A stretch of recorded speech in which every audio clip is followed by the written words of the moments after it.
Olá, tudo bem? Seja bem-vindo à Escola da Palavra da Igreja Presbiteriana das Américas. Eu sou Marcelo Zeda e nós vamos dar continuidade ao estudo dos atributos comunicáveis de Deus. Hoje nós vamos falar sobre os atributos da soberania, vamos falar sobre a vontade soberana de Deus e vamos falar sobre o poder soberano de Deus, ok? Então vem comigo aqui para a gente apresentar esse tema tão importante. Eu queria começar esse tema dos atributos de soberania com um texto aqui de 1 Crônicas, lá no capítulo 29, dos versículos 10 a 13. Quero começar com esse texto, quando Davi prepara ali todo o material para que seu filho Salomão possa implementar a construção do templo. Davi diz o seguinte: pelo que Davi louvou ao Senhor perante a congregação toda e disse: Bendito és tu, Senhor, Deus de Israel, nosso Pai de eternidade em eternidade. Teu, Senhor, é o poder, a grandeza, a glória, a vitória e a majestade. Porque teu é tudo quanto há nos céus e na terra. Teu, Senhor, é o reino, e tu te exaltaste por chefe sobre todos. Riquezas e glória vêm de ti, tu dominas sobre tudo. Na tua mão há força e poder. Contigo está o engrandecer, e a tudo dá força. Agora, pois, ó nosso Deus, graças te damos e louvamos o teu glorioso nome. Aqui o rei Davi, nesse momento, aqui é o final da vida de Davi. Davi já é um rei experiente, já com uma certa idade avançada, e nesse momento da sua vida, ele reconhece a soberania de Deus, ele reconhece a grandeza de Deus, ele reconhece que a Deus pertence o reino. Você pode ler depois a sequência do texto, ele vai declarar para Deus que quem é ele, quem sou eu, quem é esse povo, e ele reconhece que tudo que ele entrega ali como oferta ao Senhor, ele recebeu das mãos do próprio Deus. Então quero começar com esse texto e quero que você reflita nessa palavra que Deus é o soberano. Nosso Deus é um Deus soberano que reina, a sua vontade é soberana, o seu poder é soberano, nada pode impedir a sua vontade, nada pode impedir o querer de Deus. Vamos orar, vamos colocar nossas vidas diante do Senhor, pedir que o Senhor nos dê um coração ensinável, uma mente pronta, aguçada para ouvir a palavra de Deus, para meditar nas questões aí que são importantes acerca da natureza do ser de Deus. Senhor, nós te agradecemos por esse momento, por estarmos aqui, nesse momento de estudo, nesse momento de buscarmos a tua presença, estudarmos a tua palavra, estudarmos aqui sobre esses atributos de soberania. Ó Deus, que o Senhor nos ensine nesse momento, que o Senhor nos ensine nessa hora e que possamos aproveitar ao máximo esse tempo que o Senhor nos concede. Abre a nossa mente, Senhor, e também quebranta o nosso coração, para nós podermos receber as tuas verdades, a tua palavra, e que nós possamos ser transformados através da tua palavra, que nesse encontro nós possamos entender, conhecer um pouco mais de ti, e que assim a nossa vida possa também se alinhar com a tua vontade, e assim nós possamos caminhar, Senhor, para a plenitude, caminhar, Senhor, para uma melhor vida, uma melhor compreensão e uma melhor relação contigo e com as outras pessoas também. Seja conosco nesse dia, Pai, ajuda-nos, é o que nós pedimos em nome de Jesus. Amém e amém. Vamos então para o nosso estudo? Vamos seguir aqui para o nosso material. Então quero apresentar o seguinte, eu estou usando mais uma vez aqui a Teologia Sistemática de Luiz Berkoff, é o nosso livro de referência. Se você quiser pesquisar, páginas 73 a 77. E vamos falar sobre os atributos de soberania. Então, segundo Berkoff, a soberania de Deus recebe forte ênfase na Escritura. Não poderia ser diferente. Ele é apresentado como Criador e a sua vontade como causa de todas as coisas. Eu queria frisar esse ponto aqui. Deus é apresentado na Escritura como Criador, nós já sabemos disso, e a sua vontade como a causa de todas as coisas. O Gênesis, nós lembramos que lá o Gênesis do capítulo 1, versículo 1, apresenta a ação de Deus na criação, Deus criou os céus e a terra, pela sua palavra, ele disse, haja luz e houve luz. Então, pelo poder da sua palavra, pelo poder da sua vontade, pela sua soberana vontade, ele criou todas as coisas. E é importante que ao criar todas as coisas, ele o faz com um propósito.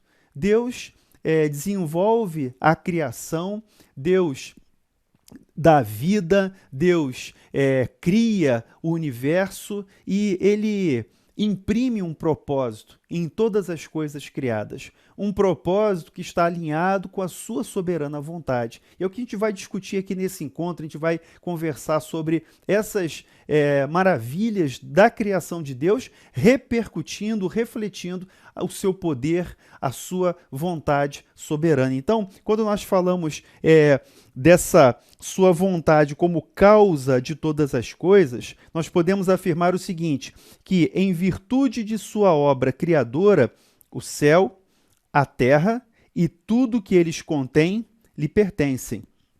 Então, ao falarmos dos atributos da soberania, nós afirmamos que Deus é o criador de todas as coisas, ele criou todas as coisas pela palavra do seu poder, pela sua própria vontade, ele criou porque quis, não porque precisava, mas ele criou porque ele quis, e ele estabeleceu um propósito em cada obra da sua criação, inclusive para nós, inclusive em relação a nós que somos considerados a coroa da criação de Deus, nós que somos seres morais, criados à imagem e semelhança de Deus, conforme a narrativa do Gênesis, e assim, nós também fomos feitos para um propósito que se enquadra na vontade soberana de Deus. Então, ele é o Criador e tudo que há na criação faz parte, né, dessa vontade de Deus e pertence a Deus também. Vamos a um texto aqui de Gênesis, capítulo 14, versículo 19, em que Abrão se encontra com Melquisedeque. Lembra que Melquisedeque era um sacerdote, chamado sacerdote de Salém, e Melquisedeque abençoa Abrão e diz, bendito seja Abrão pelo Deus Altíssimo, que possui os céus e a terra. Interessante que a gente não vai entrar nesse detalhe agora, mas lá em Hebreus, no Novo Testamento, quando o autor da carta aos Hebreus se refere a Melquisedeque, ele faz um paralelo com Cristo, ele faz um paralelo com Jesus e diz que Jesus é sacerdote segundo a ordem de Melquisedeque. Então ele fala do sacerdócio eterno. E aqui ele faz essa referência de que Melquisedeque era sacerdote do Deus Altíssimo. E aqui ele diz que o Deus Altíssimo é aquele que possui os céus e a terra. Então a bênção que Abrão recebe naquele momento, ali a bênção impetrada pelo sacerdote Melquisedeque, que era rei de Salém, mas exercia um sacerdócio para o Deus Altíssimo, ele, ao abençoar Abrão, ele reconhece que o Senhor é aquele que possui os céus e a terra. Ele é o Criador e ele é o possuidor, ele é o proprietário de todas as coisas lhe pertencem. Então essa afirmação é feita aqui desde o Gênesis. E outra passagem aqui já em Deuteronômio, mais à frente aí no Pentateuco, eis que os céus e os céus dos céus são do Senhor, teu Deus, e a terra e tudo o que nela há. Pois o Senhor vosso Deus é o Deus dos deuses e o Senhor dos senhores, o Deus grande, poderoso e temível. Então veja, aqui em Deuteronômio, na repetição da lei, o texto aqui de Deuteronômio faz essa referência de que os céus e os céus dos céus são do Senhor. Então a afirmação é que os céus e os céus dos céus pertencem a Deus.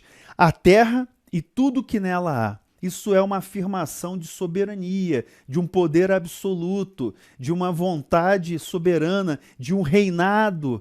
E é importante que Deus é Senhor e Ele governa todas as coisas. Muitas vezes as pessoas, né, e aí falando aqui num sentido pós-moderno, uma visão que as pessoas podem talvez abraçar no mundo de hoje, uma visão de um mundo sem governo, uma visão naturalista das coisas, como se as coisas acontecessem aleatoriamente, sem reconhecer o governo, a soberania, a atuação, o decreto de um Deus soberano que reina, que governa sobre todas as coisas. Então, essa visão naturalista, essa visão que alheia a existência de Deus, que nega a existência de Deus, ou outros que até não negam, mas afirmam que Deus não tem nada a ver mais com a gente, Deus não quer saber da nossa vida, Deus fez as coisas, mas deixou tudo para ir. Não, nós cremos num Deus que é o Criador de todas as coisas, é o proprietário de todas as coisas, mas ao mesmo tempo ele interage com essa criação, ele reina sobre a criação, ele manifesta a sua vontade, o seu poder soberano. A gente vai ver isso aqui no decorrer do estudo, falando sobre o poder de Deus, falando sobre a vontade de Deus, como ela vai se manifestar em relação a nós, em relação a toda a criação. Então, aqui em Deuteronômio ele faz essa referência. O Senhor, ele é dono dos céus e da terra, ele é o nosso Deus, ele é o Deus dos deuses, ele é o Senhor dos senhores, ele é o Deus grande, poderoso e temível, ele é o nosso Rei, o nosso Senhor soberano. Voltando aqui à leitura de Berkhof, ele diz que ele está revestido de autoridade absoluta sobre as hostes celestiais e sobre os moradores da terra. Isso é importante, porque Deus tem autoridade absoluta sobre todas as coisas, sejam as coisas espirituais, sejam os seres espirituais, seja a criação material. Ele governa sobre as hostes celestiais, ele governa sobre o mundo espiritual, ele governa sobre todos os moradores da terra. Então ele exerce essa soberania, essa autoridade absoluta. A ideia de soberania diz respeito a uma autoridade absoluta. Quando nós falamos que um Estado é soberano, quando nós falamos que um determinado rei exerce soberania, o Estado tem soberania, a gente tem essa ideia de que há uma expressão de poder absoluto sobre aquele território, sobre aquele espaço, sobre aquele povo. Então essa é a referência humana que nós temos. Em relação a Deus, nós afirmamos a sua autoridade absoluta sobre os céus, sobre a terra, sobre as hostes celestiais, sobre todos os moradores da terra. Então, além de exercer essa autoridade, ele também sustenta todas as coisas. Ele sustenta todas as coisas com a sua onipotência e determina os fins que elas estão destinadas a cumprir. Como eu coloquei lá no início, como eu citei lá no início, Deus, ao criar todas as coisas, ele também estabeleceu propósitos, ele também estabeleceu finalidades. Então, o Deus que exerce uma autoridade absoluta sobre as hostes celestiais, sobre os moradores da terra, sobre céus e terra, é aquele que sustenta todas as coisas. Então nós acreditamos, nós cremos, nós afirmamos que o nosso Deus, além de Criador, é sustentador do universo. Então, se a Terra está na sua órbita, girando em torno do Sol, nesse momento, se a Lua, se as estrelas, se os corpos celestes estão nos seus devidos lugares, se eu e você estamos respirando agora, é porque existe uma ordem de sustentação, é porque existe aqui uma atuação soberana de Deus sustentando toda essa criação, inclusive sustentando as nossas vidas. Se estamos aqui de pé nesse momento, se estamos aqui respirando nesse momento, é porque essa é a vontade de Deus para as nossas vidas. Nós não temos uma visão fatalista das coisas. Nós acreditamos num Deus pessoal, nós acreditamos num Deus que exerce essa soberania, mas se relaciona conosco e comunica a nós esses seus atributos também. Estamos falando de atributos comunicáveis. Então ele manifesta em relação a nós a sua vontade, ele interage conosco através daqueles fins que ele mesmo determinou em relação às nossas vidas. Então ele sustenta todas as coisas com a sua onipotência e ele determina os fins que elas estão destinadas a cumprir. Deus estabelece tudo com um propósito e ele vai cumprir esse propósito determinando os fins de todas essas coisas. Ele governa como rei no sentido mais absoluto da palavra e todas as coisas dependem dele e lhe são subservientes. E que é interessante, né? Mais uma vez, nós vivemos hoje numa sociedade que rejeita a ideia de um Deus soberano. Nós hoje vivemos uma realidade, e o que eu estou dizendo aqui, talvez, né, muitos venham a discordar, ao ouvirem vão discordar, mas eu estou falando da palavra de Deus. Então, nós vivemos hoje numa realidade em que as pessoas rejeitam o governo de Deus.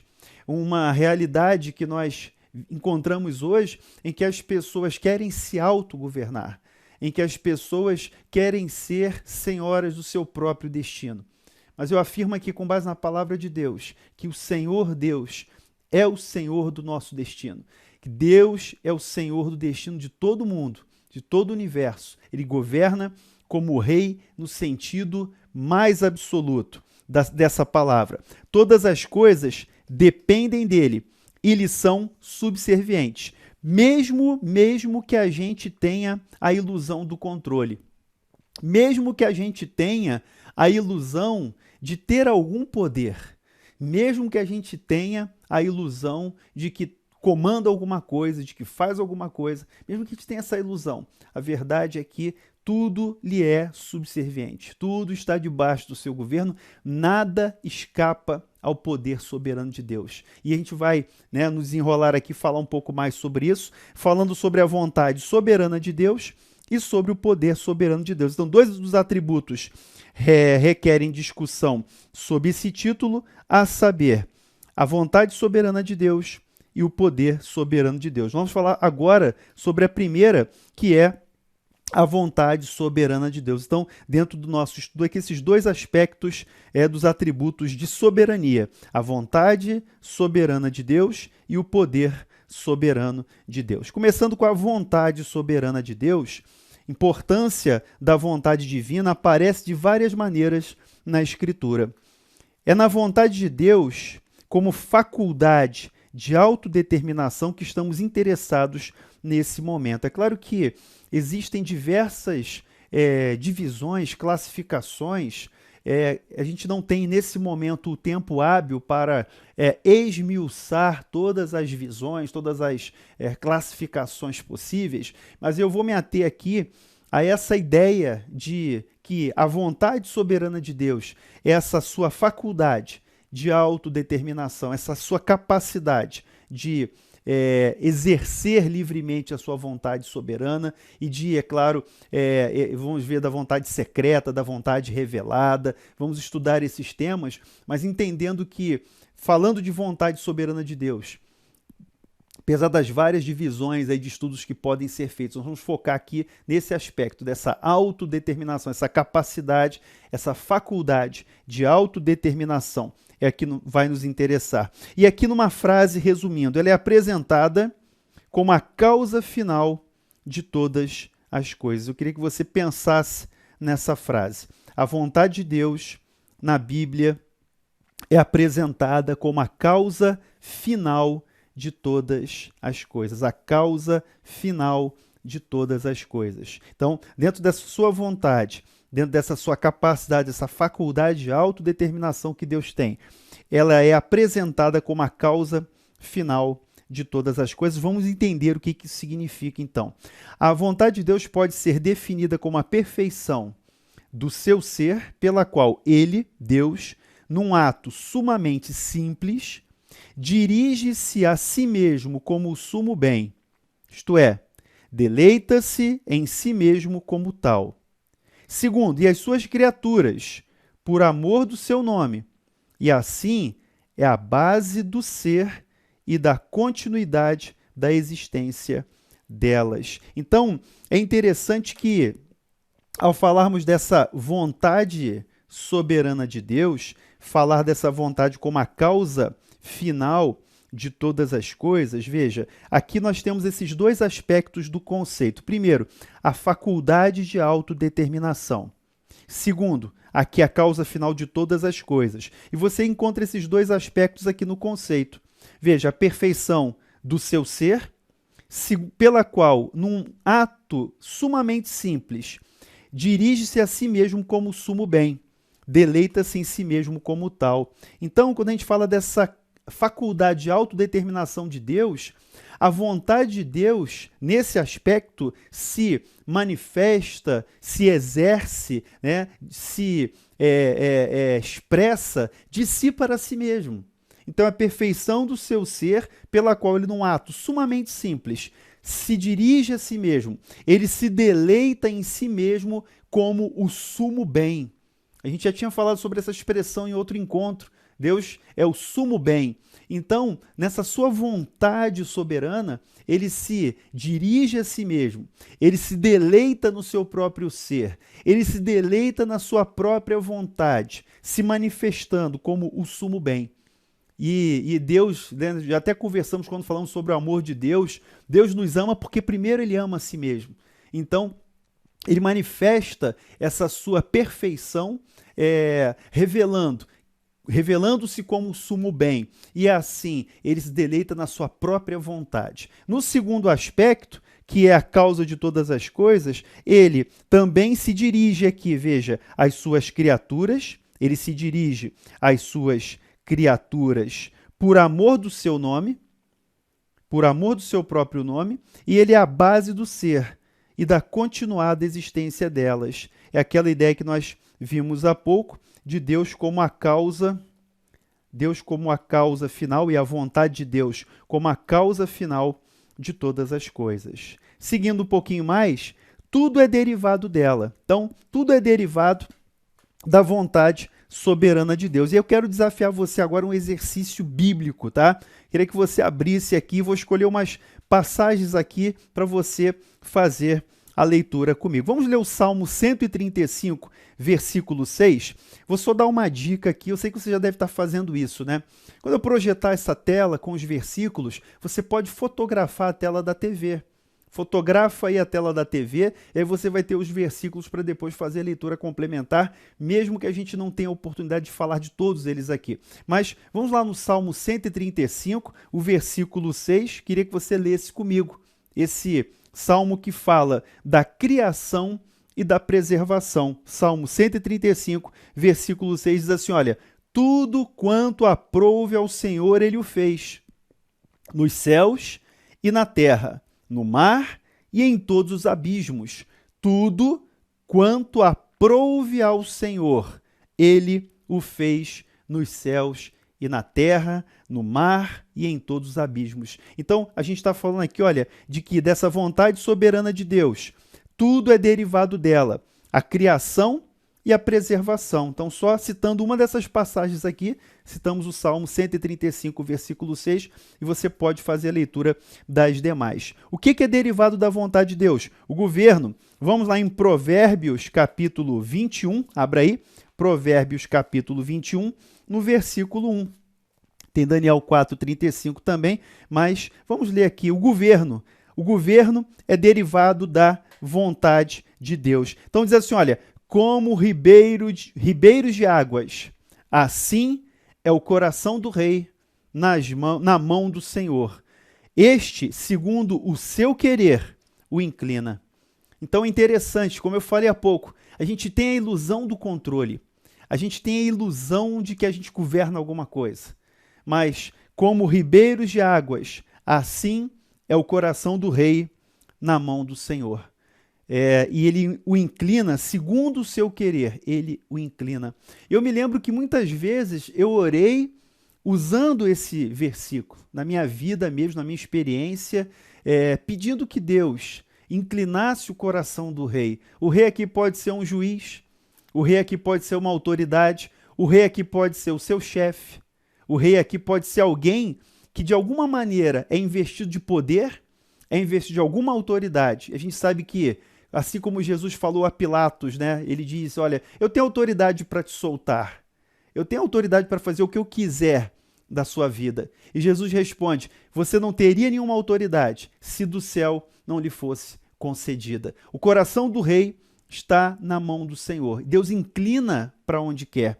Isso é muito interessante para uma aplicação prática na nossa vida, para a gente não ficar muito aqui na abstração da vontade de Deus, mas num cenário prático. Muitas vezes eu usei esse versículo nas minhas orações, pedindo a Deus que inclinasse o coração do rei, segundo a sua vontade, segundo o seu querer, E se fosse da vontade de Deus que aquela decisão, que aquela pessoa tomasse, né, alguma decisão, fizesse alguma coisa conforme a vontade de Deus, e aqui ouvindo aquela oração que eu coloquei diante do Senhor, ok? Pode ser um juiz, pode ser um chefe, pode ser alguém que tem autoridade e que tenha que decidir alguma coisa. E você pode legitimamente pedir ao Senhor, né, conforme a vontade dele, o seu querer, que incline o coração do rei. Então veja como é que as coisas se resolvem. Muitas vezes nós queremos resolver as coisas, né, na força, queremos resolver as coisas na briga, no braço,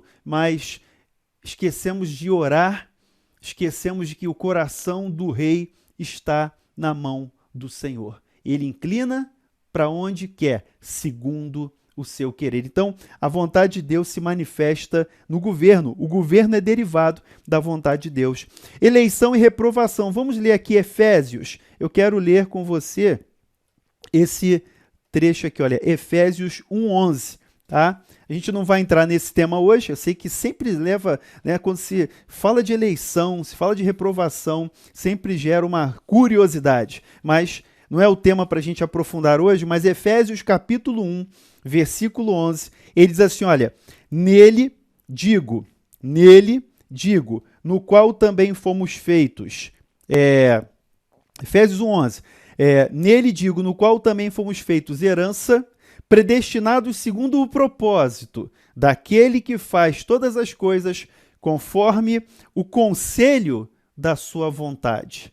Aqui, é claro que esse é um tema que muita gente é avessa, muita gente tem dificuldade para lidar com essa questão, mas o texto é claro. Nele, digo, no qual também fomos feitos herança, predestinados segundo o propósito daquele que faz todas as coisas conforme o conselho da sua vontade. Então, Deus faz todas as coisas com um propósito, Deus faz todas as coisas com uma finalidade e nós fomos feitos com um propósito, para sermos para o louvor da glória, da sua graça. Isso aqui Paulo também coloca isso no início aqui da carta aos Efésios. Ele diz que nós somos feitos para o louvor da glória da sua graça, a qual, né, ele concedeu gratuitamente no amado, está lá no versículo 6. Mas veja, da vontade de Deus também é derivada a eleição e reprovação. Os sofrimentos de Cristo.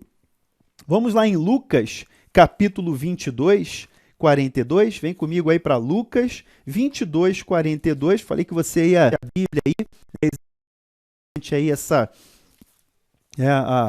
a leitura bíblica. Lucas 22, 42. Achou aí? Lucas 22, 42. Você já chegou primeiro que eu, né? Diz assim, olha, o texto 22, 42. Ele diz assim, olha, Pai, dizendo, Pai, se queres, passa de mim esse cálice. Contudo, não se faça a minha vontade, sim a tua. Então, Jesus, ao orar no Getsêmani, ele diz isso ao Pai. Senhor, se possível, passa de mim esse cálice, mas faça-se a tua vontade. Então, a vontade de Deus soberana também se manifesta nos sofrimentos de Cristo. E mais, na regeneração, aqui em Tiago 1,18, na santificação, e aí vai ficar para o seu dever de casa, Filipenses 2,13, diz que ele é que opera em nós o querer e o realizar, segundo a sua boa vontade. Os sofrimentos dos crentes, 1 Pedro 3,17, né, nós sabemos que até o nosso sofrimento está dentro da vontade soberana de Deus, a vida e o destino do homem, e até as menores coisas da vida. Então, fica para o dever de casa a leitura aí desses textos, para a gente poder avançar aqui no estudo, entendendo que da vontade de Deus derivam todas essas coisas, tudo é derivado da vontade soberana de Deus. A vontade soberana de Deus se divide em dois aspectos aqui importantes para nós analisarmos. A vontade secreta e a vontade revelada, ok? Então, isso é muito interessante. Como é que a gente tira essa divisão? De onde que a gente tira essa divisão da vontade secreta e da vontade revelada? Veja, a distinção é feita a partir aqui do texto de Deuteronômio 29, 29. Sempre que a gente não consegue explicar alguma coisa, a gente vai para Deuteronômio, não é verdade? 29, 29. Queria que você lembrasse comigo esse texto aí. Deuteronômio 29, 29. Ele diz que as coisas reveladas são para nós e para os nossos filhos. As coisas ocultas pertencem ao Senhor. E então, esse texto expressa essa realidade de que na vontade soberana de Deus existe uma vontade secreta e existe uma vontade revelada. Deuteronômio 29, 29, as coisas encobertas pertencem ao Senhor nosso Deus. Porém, as reveladas nos pertencem. Então, olha que importante para a nossa vida. A vontade revelada de Deus é para a gente. A verdade revelada de Deus foi entregue a nós. E a verdade revelada de Deus está na palavra de Deus. A verdade revelada de Deus não é uma visão, um êxtase que eu tenho e que, de repente, escuto ali alguma coisa, acho que é... Não, a vontade revelada de Deus está na sua palavra, nos seus decretos, naquilo que ele evidenciou para a gente, naquilo que ele entregou para a gente. Então, Deuteronômio 29, 29 diz que as coisas reveladas nos pertencem a nós, aos nossos filhos, para sempre, para que cumpramos todas as palavras desta lei. Então, a vontade secreta faz parte daquele decreto de Deus. Então, a vontade secreta é a vontade que pertence ao decreto de Deus, em grande medida oculta em Deus. Enquanto que a segunda, a vontade revelada, é a vontade do preceito, revelada na lei e no Evangelho. Então, como eu falei, a vontade revelada de Deus está na palavra de Deus, na palavra de Deus escrita. Nós cremos na Escritura e nós afirmamos que a Escritura tem autoridade. A Escritura ela tem algumas características, né? A sua clareza, ela tem autoridade, ela é inerrante, a palavra de Deus é inspirada por Deus e nós cremos que ela é a vontade revelada de Deus. Então ela serve para nós, para os nossos filhos, para que nós possamos cumpri-la para sempre. Então a vontade secreta é em grande medida oculta em Deus e a segunda, que é a vontade revelada, é a vontade do preceito revelada na lei e no Evangelho. Lembra aí de Deuteronômio 29, 29. Então, seguindo um pouquinho aqui no comentário, a vontade secreta de Deus pertence a todas as coisas que ele quer efetuar ou permitir e que, portanto, são absolutamente fixas.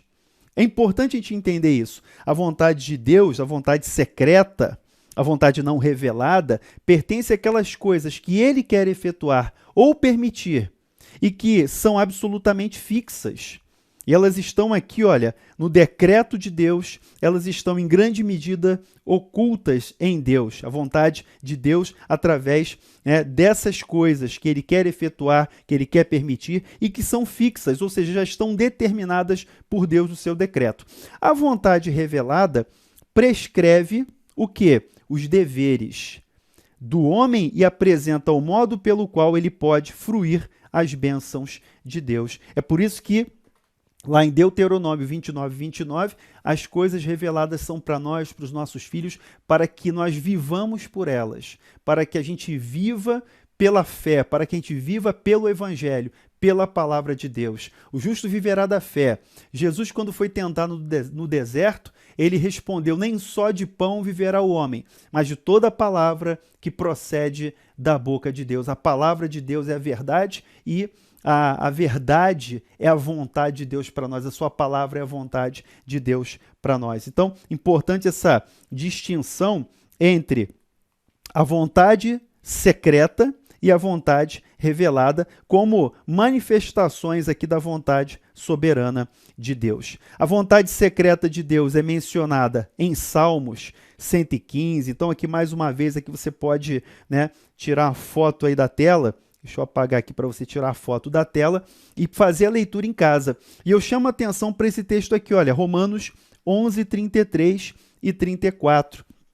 Lá em Romanos 11, 33 e 34, o apóstolo Paulo ele está expondo ali a doutrina da graça e chega um momento que Paulo explode de louvor, explode em adoração. Ele diz assim, olha, ó profundidade da riqueza, tanto da sabedoria como do conhecimento de Deus. Quão insondáveis são os seus juízos, quão inescrutáveis os seus caminhos. Quem, pois, conheceu a mente do Senhor? Quem foi o seu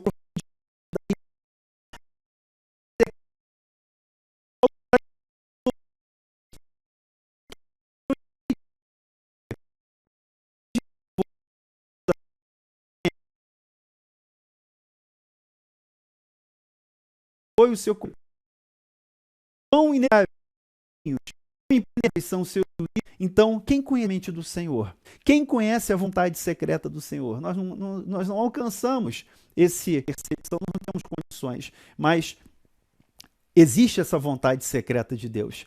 E ela é fixa de acordo com os seus decretos, de acordo com aquilo que ele quer fazer ou quer permitir, conforme a sua vontade.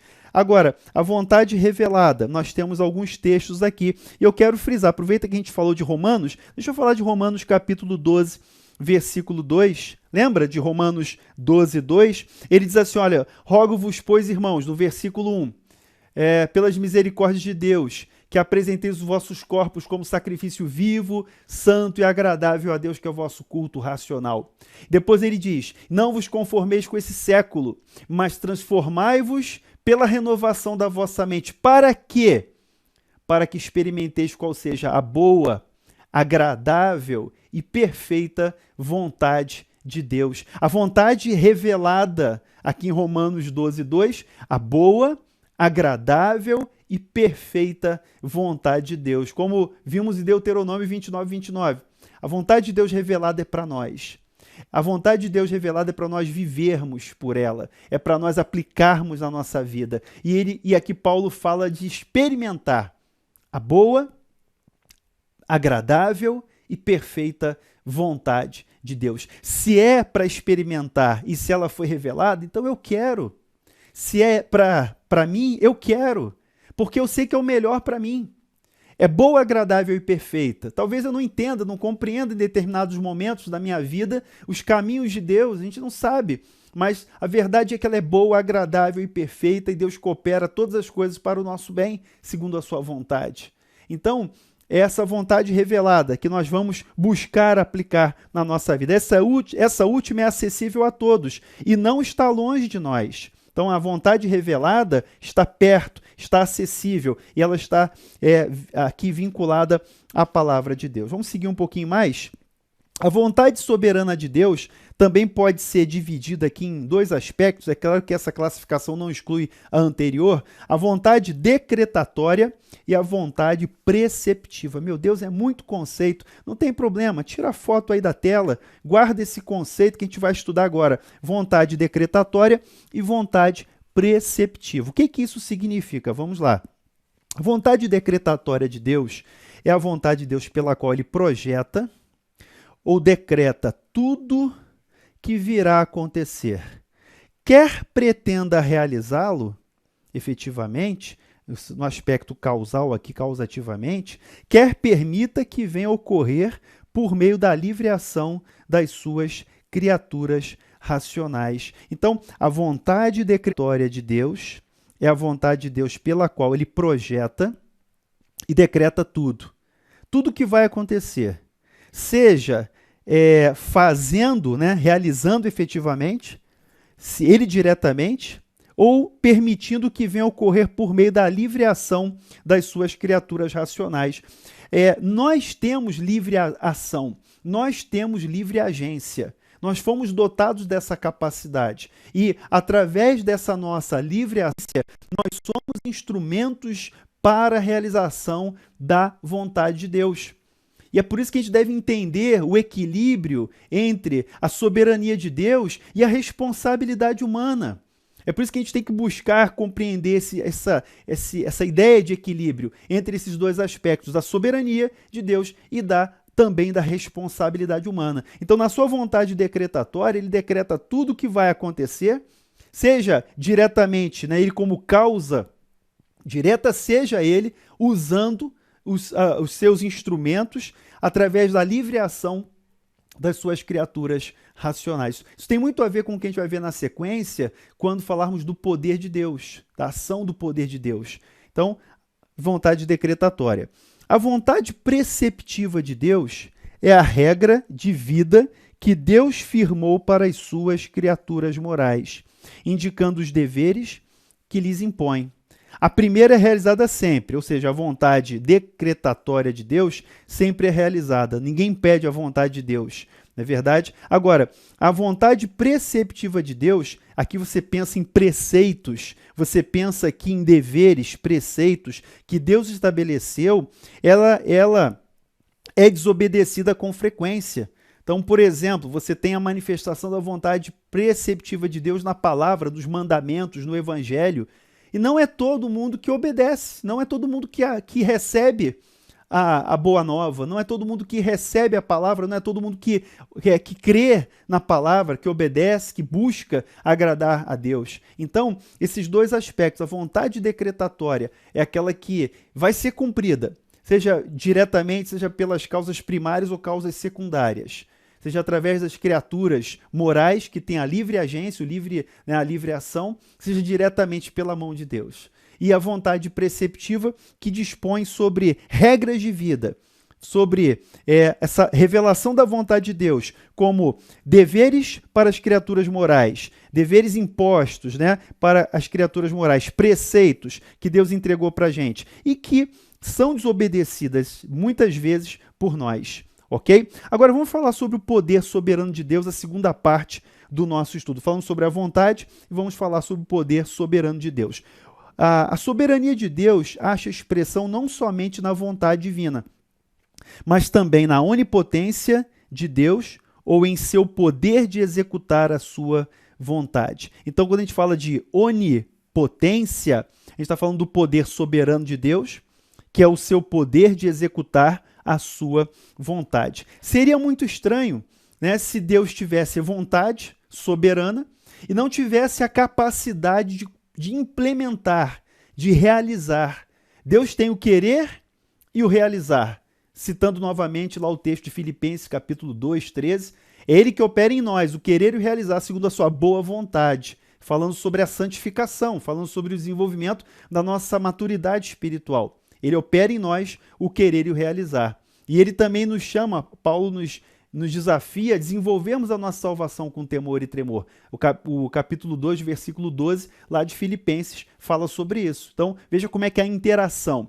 Então, seria muito estranho se Deus tivesse a vontade, se Deus afirmasse aqui na sua palavra, como afirma, a vontade soberana, mas não tivesse o poder de realizar, não tivesse o poder também soberano para cumprir, para fazer cumprir os seus decretos. Ele não seria Deus. Se ele não tivesse esse poder, ele não seria Deus. Mas como é que esse poder se revela, se manifesta, se relaciona conosco? Vamos ver. Pode-se denominar o poder de Deus a eficaz energia da sua natureza ou a perfeição do seu ser, pela qual ele é a causalidade absoluta e suprema. Então, quando a gente fala em poder soberano de Deus, a gente está falando de energia, de ação. Ele é a causalidade absoluta e suprema. A gente está falando aqui da sua capacidade de executar a sua vontade. É o poder de Deus para executar a sua vontade. É costume, aqui na teologia, distinguir entre uma potência dei absoluta, ou seja, um poder absoluto de Deus, e uma potência dei ordinata, um poder ordenado de Deus. Mais um conceito para a gente guardar aí, né? Eu vou passar aqui num quadrinho para você visualizar comigo, entender esse conceito. Então, o poder absoluto de Deus, essa ideia de potência dei absoluta e o poder ordenado de Deus, essa potência dei ordinata, Tá legal? Então, visualizando aqui nesse quadrinho, para a gente poder entender esse conceito. O que é o poder absoluto de Deus? É a eficiência divina, exercida sem a intervenção de causas secundárias. Ou seja, é aquilo que Deus exerce diretamente, sem a intervenção de causas secundárias. O poder absoluto de Deus é exercido mediante o simples exercício da sua vontade, ok? Ele pode realizar tudo quanto está presente em sua vontade ou conselho. Então, resumindo essa primeira frase aqui, é importante. Ele exerce a sua eficiência sem a intervenção de causas secundárias, ou seja, no seu poder absoluto ele o faz diretamente. É o simples exercício da sua vontade. Ele pode realizar tudo quanto está presente da sua vontade ou conselho. Agora, existe o poder ordenado de Deus. É a eficiência de Deus exercida pela ordenada operação de causas secundárias. Lembra quando nós falamos da vontade de Deus há pouco, né? A vontade de Deus, ela se manifesta diretamente, mas ela se manifesta também através do livre agir, da livre agência dos seres morais. Então, na vontade, no poder ordenado de Deus, a sua vontade se manifesta, essa eficiência de Deus manifesta a sua vontade, executa a sua vontade através das causas secundárias. Aqui, no poder absoluto de Deus, essa sua eficiência é exercida diretamente, sem a intervenção de causas secundárias, beleza? Então deu para visualizar aqui nesse quadrinho para a gente começar a falar sobre esse tema. Então voltando aqui no conceito, a potência é um poder absoluto de Deus e uma potência ordinata que é o poder ordenado de Deus, ou seja, ele usa as causas secundárias. Então ele ordena. Lembra quando eu falei há pouco sobre o coração do rei, lá em Provérbios capítulo 21, que está na mão do Senhor e o Senhor inclina para onde quer? Lembra? Então, é uma manifestação, quando o coração do rei é inclinado, o rei vai executar a vontade de Deus. Ele vai cumprir o querer de Deus. E assim, ele vai ser um instrumento desse poder ordenado de Deus. Agora, Deus pode diretamente, e ele faz isso diretamente através do seu poder absoluto. Ele exerce sem essa necessidade, sem essa utilização, sem essa intervenção de causas secundárias. Voltando aqui para o nosso texto, Russell Shedd, Charles Rod, teólogos reformados, eles dizem assim, olha, de acordo com esses dois autores, o poder absoluto é eficiência divina exercida sem intervenção de causas secundárias. Está lá naquele quadrinho. Enquanto que o poder ordenado é eficiência de Deus exercida pela ordenada operação das causas secundárias. É o resuminho desse quadro que nós apresentamos. Exemplos.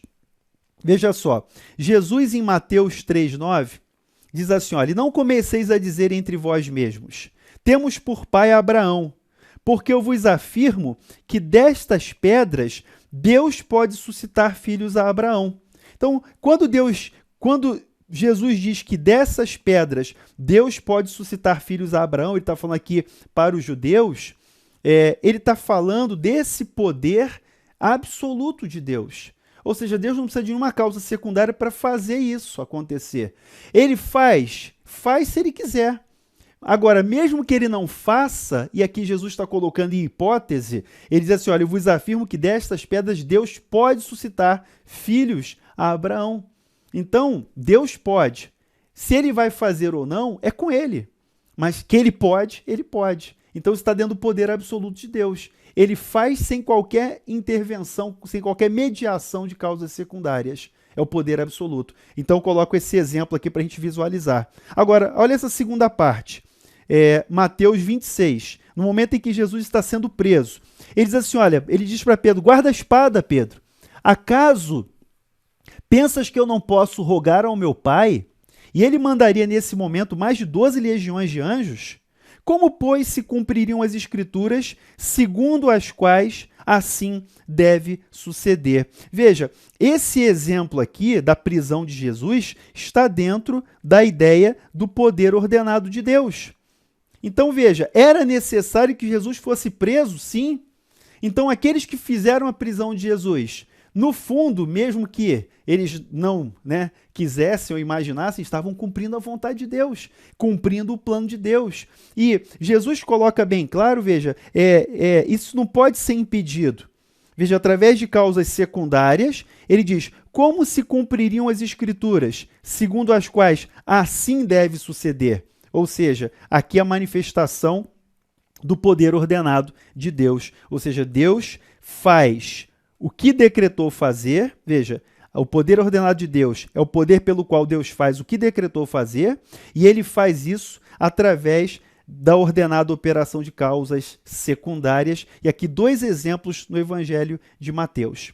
A potência ordinata pode ser definida, veja, a potência ordinata pode ser definida como a perfeição de Deus, pela qual ele, mediante o simples exercício da sua vontade, pode realizar tudo quanto está presente em sua vontade ou conselho. Então, ele pode realizar. Limita-se do que abrange. Mas o exercício fatual do poder de Deus não representa seus limites. O que isso quer dizer? Deus poderia fazer mais do que isso, se fosse essa a sua intenção. Então, nesse sentido, podemos falar em potência absoluta ou poder absoluto de Deus. Então, deu para entender aqui esse comentário. O que Deus faz efetivamente não limita o poder de Deus. Então, no sentido absoluto, da potência absoluta, do poder absoluto de Deus, não há limites. Mas nem tudo que ele deixa de fazer, veja, ele pode fazer, mas ele não faz todas as coisas. Por quê? Porque ele age segundo a sua própria vontade, mas ele tem o poder de fazer. O fato de ele não fazer determinada coisa, não agir, não operar determinada coisa, não significa que ele seja limitado.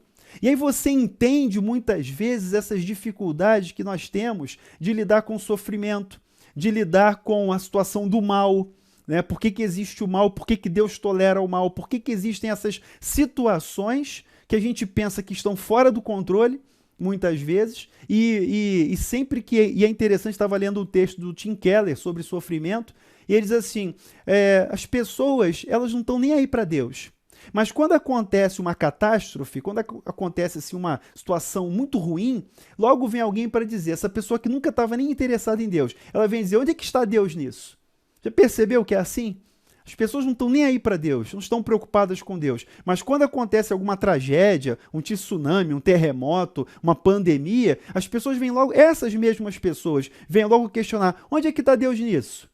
Deus é soberano, governa, ele reina, ele é o Senhor de todas as coisas. Ele não perdeu o controle, ele está governando no seu trono alto e sublime. Então, isso dentro dessa manifestação do seu poder absoluto e do seu poder ordenado que a gente está estudando aqui. Avançando mais um pouquinho, a Bíblia nos ensina, por um lado, que o poder de Deus estende-se além daquilo que é realizado de fato. É o que eu acabei de dizer. Aqui nós lemos Mateus 3, 9 e 26, 53. Então, veja, o poder de Deus ele vai ser, ele se estende para além daquilo que efetivamente é realizado. Portanto, não podemos dizer que aquilo que Deus não realiza concretamente, não lhe é possível realizar. Ele faz o que ele quer. Por outro lado, a palavra de Deus também, a Bíblia nos indica que há muitas coisas que Deus não pode fazer. Como assim? Há coisas que Deus não pode fazer? Claro, existem coisas que Deus não vai fazer e não pode fazer porque seriam contrárias à sua própria natureza. Que coisas são essas? Ele não pode mentir, ele não pode pecar, ele não pode mudar, ele não pode negar-se a si próprio. E aqui várias passagens para ilustrar essa realidade. Não há poder absoluto nele divorciado de suas perfeições, em virtude do qual ele pudesse fazer todo tipo de coisas inerentemente contraditórias entre si. Ou seja, Deus não pode negar-se a si mesmo.